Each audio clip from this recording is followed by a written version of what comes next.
Sa ating paglalaro sa basketball, mayroon tayong gagamitin na rules. Foul.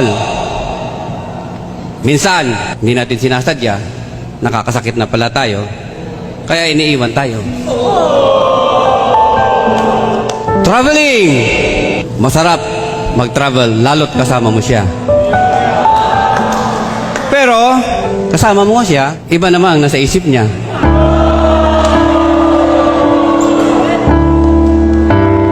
Out of bounds. Masaya sa simula, may hangganan din pala. Substitution. Meron tayo, substitution. Pwede kang pumalit sa lugar niya, pero huwag mong kakalimutan, kaibigan ka lang niya. Time out. Pwede kayo magpahinga, nakakapagod na, kapag pinaglalaroan ka.